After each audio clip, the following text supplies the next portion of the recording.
Today we are going to talk about indices, but we are going to talk about simultaneous equation and exponential equation.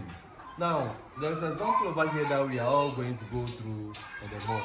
So, now the question says if 3m times 3n is equals to 243 and 3m divided by 3 raised to the power 2n is equal to 9. Write two equations connecting m and then what? N. Hence, solve for m and then what? N. That's what we are going to go through. Now, let's solve it. So, we have solution over here. The first question was given to us 3m times 3n is equal to 243 as in our equation what? 1. Then we have 3m times 3 raised to the power 2n is equal to what? 9 as in equation 2. So we are going to solve it. Now looking at this question looks like exponential hot equation. So we have to manipulate the numbers to get the final hot answer. So we have 3n m times 3n is equals to now 243.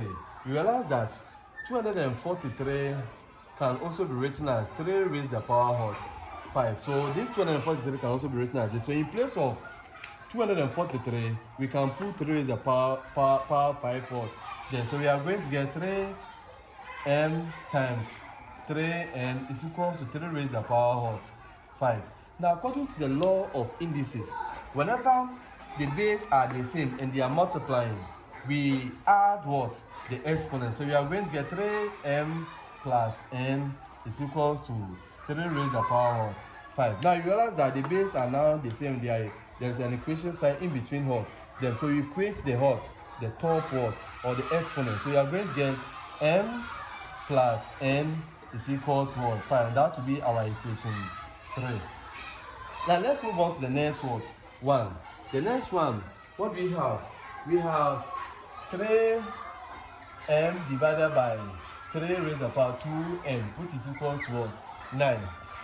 Now, this 9 can also be written as 3 raised to the power what? 2. So in place of 3 raised to the power 2, we can put, in place of 9, we can put 3 raised to the power 2 what? There. So we are going to get 3m divided by 3 raised to the power 2n is equals to 3 raised to the power what? 2. 3 raised to the power 2.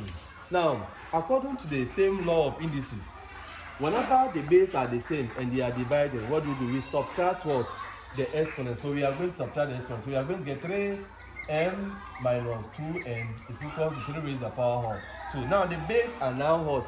The same, and there's an equation sign over here. So what do?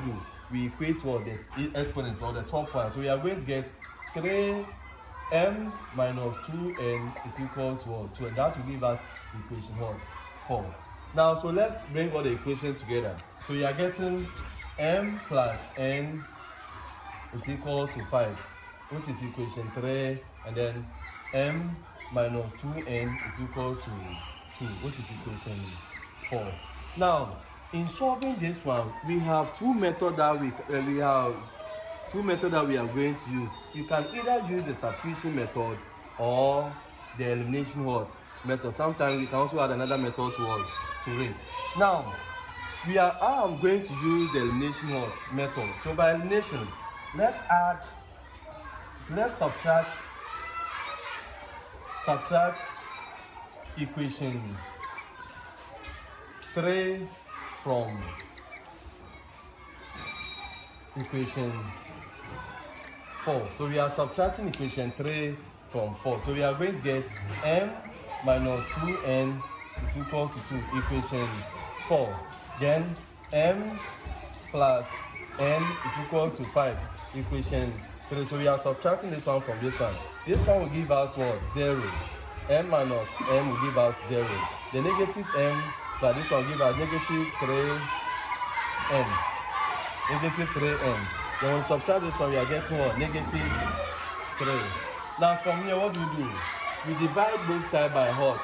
Negative n. So we divide both sides by negative 3. So negative 3 negative or 3. So this one will cancel this one will cancel this one. So our n is equal to 1.